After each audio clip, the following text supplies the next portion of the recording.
my god, like if you love romance and fantasy, read this book. Hi everyone, welcome back to my channel. My name is Marisa Kazem, and today we are going to be talking about the 13 books that I read this September. So first of all, I did not mean to read 13 books this month. I don't know what happened. I just kept reading. I listened to 4 audiobooks, but 9 were physical books, and I don't even know how, it just happened. And so here we are, and I'm gonna talk about them. The first book I read is One of Us is Dead by Geneva Rose. This book is about a group of rich wives who have a lot of drama going on. You know that at the end of the book, one of them is dead, but when you start the book, you don't know who is dead and who the murderer is. So it's like a double mystery that you're reading. I listened to this one as an audiobook and it was incredible. You are reading from the point of view of all the different wives, all the women, and there's so much drama going on, and you are reading a 3-week period leading up to when the murder happens, and it is so intense and it's so exciting. The bitchiness of the women too is just really fun to read, and it was so good. I gave this book 5 stars. It's such a different type of thriller than I've ever read before. The next book I read is A Court of Thorns and Roses by Sarah J. Maas. I'm pretty sure everyone on booktube knows of this book and everyone's talking about it, but I finally read it. If you don't know what this book is about, it is basically a Beauty and the Beast retelling, but then about halfway through it kind of goes off into its own fantasy story. So I gave this book 4 stars. I really enjoyed it, but I found the first half to be incredibly slow. If you remember the Beauty and the Beast Disney movie, when Belle gets to the castle and there's kind of like this time lapse of her and the Beast spending time together, and it's all put into one little song, and that's it. That's basically what the first half of this book is, except it's not all cute and happy. So if you enjoy a slower read, you might like this. But then the second half of the book, everything changes. It's so intense, it's so fast paced, and that was the part that I really enjoyed. The reason I gave this 4 stars instead of 5 stars is because although it was a really good book and I really enjoyed the second half, it didn't wow me as much as other fantasies do. Also, I do not understand why everyone is so obsessed with Rysand. Obviously, I have not read the second book yet, and I've heard that he comes up a lot more in the second book. He's horrible in this first book. I don't know why people were obsessing with him. People even said that after this book, they were obsessed with Rysand. And I was literally like, Rysand is the reason that the story continues into a second book. If you eliminated him from the book, the story would end here. The next book I read is 7 Days in June by Tia Williams. This book is about 2 writers who briefly knew each other when they were teenagers, and then they went their separate ways. And then 15 years later, they end up meeting at this literary event, and they kind of get involved in each other's lives. This is basically like a romance, but it's not extremely happy. There's a lot of important dark topics in this book, a lot of struggle, a lot of pain, and it was a beautiful story. Overall, I really enjoyed this book, and I loved the representation of chronic migraines in this book, because I don't know if I have chronic migraines, but I have extremely bad migraines, and the main character in this book has migraines. It was really nice that the author illuminated what it's like to constantly live with pain like that. I gave this book 4 stars instead of 5, and the only reason I did that is because the writing style was a little difficult to read sometimes. I found that the author would go off on tangents about different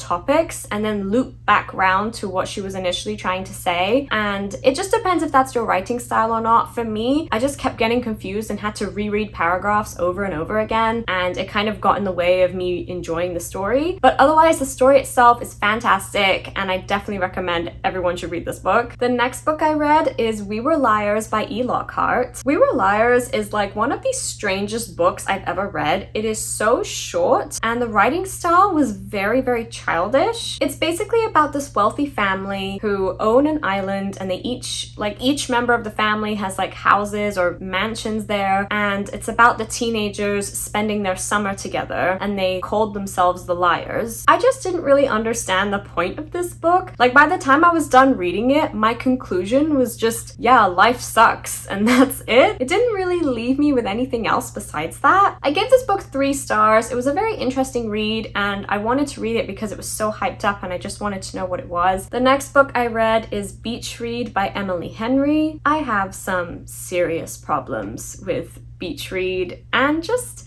Emily Henry's writing in general. I read People We Meet on Vacation last month, Beach Read this month, and I don't want to be rude and I don't want to slam an author and say terrible things because obviously she's doing well and that's fantastic, but this book had so many issues for me. One of the biggest issues I had with this book is after I finished reading it, I read the author's note, and Emily Henry said that she was struggling with writer's block and so she didn't know what to write, and she wrote a book about a character experiencing writer's block. And that is what Beach Read is about. The female main character has writer's block and she decided to blame it on death and grief. Now obviously I have no idea about Emily Henry's personal life, but normally when you read a book where a character has died and it's really significant for the main character, the author will mention how much it meant to them and if they were basing it off of their own life. Whereas Emily Henry just talked about she had writer's block and she didn't know what would be a reason for her main character to have writer's block, so she just kind of killed off her dad, and that's what the book is about. As someone who has lost their own father a year and 7 months ago, I can tell you that Beach Read just didn't sit right with me as a main character who's lost their father. I've read quite a few books where grief is a topic and it's done so well, but this book was a very disrespectful use of grief. Also, another main issue I have with this book is the spicy scenes, and it's not because there was spice. Like, spice in books is fine, especially in a romance. Like, I'm okay with it. But the location of both of these spicy scenes just really bothered me. I think I mentioned this in one of my previous videos where I talked about Beach Read, so I will link that down below. It was wrong. So what I'm about to say may be considered a spoiler, but I want to explain why the scene bothered me. So I'll leave the time up here somewhere if you want to skip ahead so I don't spoil the scene for you. Basically, one of the spicy scenes was when she was at her father's house and she went to the basement and she was surrounded by his belongings and she was tearful. Like, she was looking at his stuff and she was upset and thinking how her father had touched all these belongings and he'll never touch them again. And that is something I relate to. Everything my father touched, I literally want to put in like a glass container and not let anyone else touch it ever again. So I understand how that feels. But then the love interest, Gus Everett, just walks into her house without her knowing, walks down to the basement, finds her there, and then they just start heavily making out and they start getting spicy in the basement, surrounded by the father's belongings. I believe he laid her down on a surface or something like that. Anyway, they were stripping each other off in this spicy scene around her father's stuff, and that just completely disturbed me. Like,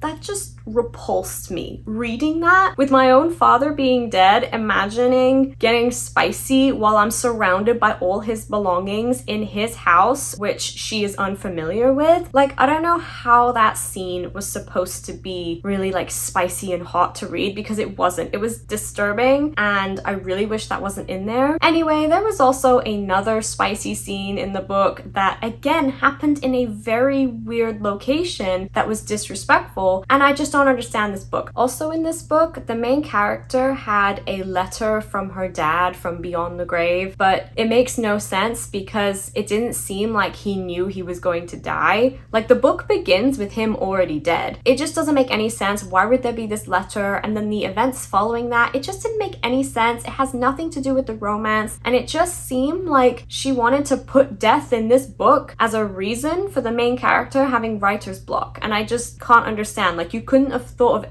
anything else for why she's having writer's block. Like, I don't know. So I gave Beach Read 2 stars. The only reason I gave it 2 stars instead of 1 star is because the romance between the couple itself was fine. It was very like making fun of the idea of romance. It wasn't actually sweet. It was like they were joking about how romance is, and I didn't really like that, but I guess if you like that, then this could work. So that's why I gave it 2 stars. It wasn't the worst book in the world. So the next book I read is Malibu Rising by Taylor Jenkins Reid. This book was really interesting. So it's about this rich family of surfers, but they were not always rich, and you are reading from the past with the parents' lives when they were young, and then you're also reading present day when all of the kids are grown up. This family has so many secrets and a lot of stuff is revealed along the way, and it's all building up to this party that happens at one of the kids' houses at the end. I enjoyed the story, but I was so much more invested interested in the past storyline compared to the present day. And once we got to the end of the present day and the book ended, I was just kind of like, what was the point? Also, Taylor Jenkins Reid just came out with a book named Carrie Soto is Back, and Carrie Soto is a character in this book. She's very minor, but she's introduced in this book, so I'm assuming that Carrie Soto is Back continues on her story, and I don't really care about Carrie Soto. She's like a side character. She's not interesting, so I'm very surprised that there's a whole book about her. I feel like if you're gonna make another book based on a character from this one, she should have picked Mick Reaver. I want to know more about Mick Reaver's life, not Carrie Soto. I don't care about Carrie Soto, so probably won't read that one. So I gave this book 3 stars. It was still a very enjoyable read, and I don't regret reading it. I liked it, but I wouldn't necessarily read it again. The next book I read is The Sleeper and the Spindle by Neil Gaiman. If you didn't know, Neil Gaiman is the author of Coraline, and so I really wanted to read another short story of his. This book was only 64 pages or something. It was very short, but it's basically a retelling of Snow White and Sleeping Beauty in the same story, and it was so good. I gave this book 5 stars. I love the way it was written, and it was kind of creepy, but not really. It's not like Coraline creepy, but there was a little bit of creepiness to it. The one I borrowed from the library had illustrations in it, and it was just so fun and so beautiful to read. I'd really recommend if you want to see a different retelling of Snow White and Sleeping Beauty, because it was just so interesting. The next book I read is The Pink Hotel by Liska Jacobs. This book disappointed me so much by the ending. So this book is about a couple who are newlyweds, and they are invited to go to California and go to the Pink Hotel, and it's a luxury place and they stay there. But in California, there are a bunch of wildfires and they end up getting trapped at the hotel, and they're surrounded by filthy rich people who engage in very strange behavior, and the story is basically all about that. Now, I was thoroughly enjoying this book. I was thinking it was going to be either a 4 or 5 star read, and then the ending just fell flat. Like, nothing interesting happened. There were so many characters that I wanted to know more about, but the book just ended really abruptly. It was like all this hype and tension and drama between the characters was built, and then nothing happened. It just kind of disappeared. So yeah, I gave this book 3 stars. It was really enjoyable for majority of the read, but the ending just fell flat for me. The next book I read is Frankenstein by Mary Shelley. I listened to this one as an audiobook, and it was fantastic. For me, Mary Shelley's writing is very Old English, so I really enjoyed the audiobook because I was able to hear the Old English spoken in like a conversational way instead of just reading it, and it made it sound a lot more clear and easier to understand. So I actually read The Dark Descent of Elizabeth Frankenstein before reading the Frankenstein story, and it is so interesting seeing different sides. The Dark Descent of Elizabeth Frankenstein is written from Elizabeth's perspective, but Frankenstein is obviously from Dr. Frankenstein's point of view, and it was just so good. I loved all of the parts where Frankenstein's monster was narrating. It was so good, so creepy, and like, they're both monsters. That's kind of like the theme that you get to. I would really recommend it. It was so good, and it was the perfect book to start off spooky season for me. I gave this one 4 stars just because with the way Mary Shelley's writing is, she would basically spend like paragraphs and paragraphs explaining someone eating with a spoon. Like, that was the kind of writing style it was, which was kind of irritating at times because, you know, you just want to get on with the story, but I'd still recommend it. Like, the story itself is so good, and when the important events are happening, it makes it worth it to read all of the fluffy kind of English. The next book I read is Darling Rose Gold by Stephanie Roble. This was a very interesting thriller. So it's about this mother and daughter. The mother basically drugged her daughter for many years and kept her sick and kept faking illnesses for her daughter. So the mother got caught and went to prison, and now the book is set 5 years later. The daughter is like 22 or something, and she picks up her mother from prison and invites her mother to stay with her. I've seen a movie based on this kind of thing where a mother was trying to drug their daughter to keep them sick, but this book was very different the way it was done. I listened to this one as an audiobook as well, and it was really good. You were reading from 2 different timelines. The present day timeline, which is when the mother just got out of prison, but also like I think 4 years ago when the mother had been in prison and the daughter's trying to figure out what to do with her life. I didn't expect the way the story was going. It was just such a good way of telling that story where the mother is drugging the child to keep them ill, because I've seen that done before, and this was just a new new way of doing it, and it was very, very good. The next book I read is The House in the Cerulean Sea by TJ Klune. So this book is about a man named Linus. He works for this department that basically monitors orphanages for magical children. It's a fantasy, so these kids have magic, and he is sent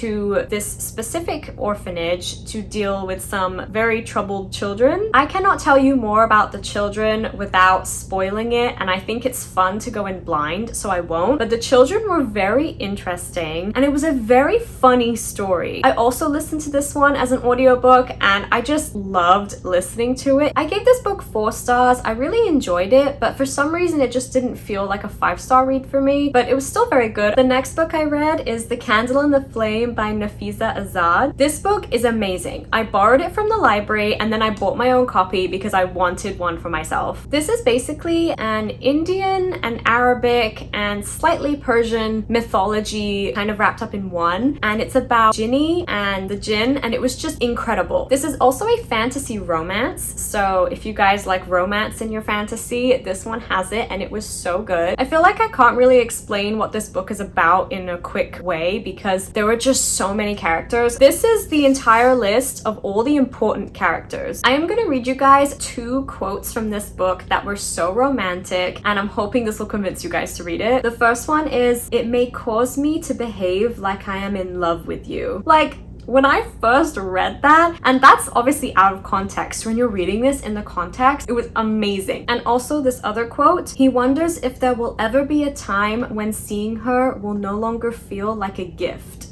Like, oh my god, like if you love romance and fantasy, read this book. It was so good. Also, another thing I just loved about this book was seeing Middle Eastern culture represented in such a wonderful way. I feel like there are not that many Middle Eastern main characters in books, and when they are, they're often misrepresented. The amount of times I have seen a Middle Eastern female character always treated as if she's something mysterious to be lusted after by men, and I can't stand it. Like, I'm so sick of it. But this book didn't do that. If you want a Middle Eastern fantasy that's actually respectful of women and has so much female empowerment, read this book because it just blew my mind and it was everything I've been wanting. I feel like the author deserves so much love and praise for this book, and she has another book that's coming out soon, and I want her to be more well known. I want her to be as popular as Sarah J Maas because this was incredible. Oh, and I don't know if I mentioned, this is a 5-star read. You know, this would be like a 6-star read for me. Like, if I could have a category of 6-star books, this would be a 6-star. So the final book I read this month is The Invisible Life of Addie LaRue by V.E. Schwab. This book blew my mind. I was really not expecting this to be so good. So this book is about a 23-year-old girl set in 1714, and basically she makes a deal with the darkness to live forever, but no one remembers her. But then in the present day 2014, she meets this guy who remembers her. And so with this story, you are reading from the beginning, which is 1714, you know, when she made the deal, and then you read many different events for the past 300 years up until 2014. You're reading both the past and the present at the same time. You're learning about her life, how things have been for her, what she's done, and what her curse practically entails. And it was just fantastic. I often don't like stories that go back and forth in timelines. I find myself really bored with the present day timeline, and I find the past so much more interesting. But this book, you are interested in both timelines. There is basically an event that keeps happening in the past, but it hasn't happened in the present day yet. And so as you're reading it, you're anticipating when that event is going to happen, and it's so good, and the ending blew my mind. I gave this book 5 stars. I binged this fat thing in like 2 days. So those were all of the 13 books I read this month. Comment down below if you read any of them, if you want to read them. If you are still here at the end of this video, please leave a diamond emoji down below so that I know you're a real one. If you want to keep up with my book ratings and reviews, then go follow my Goodreads account. And if you want, you can also follow me on my Instagram account at Reads by Marisa. Thank you guys so much for watching, and I want to say thank you to all of you supporting my book content. It is still something new that I'm doing here here on my channel, but I am thoroughly enjoying it and I love responding to your comments and talking with you all. It is so much fun. So again, thank you so much for watching. I hope you guys are doing well and I'll see you in the next one.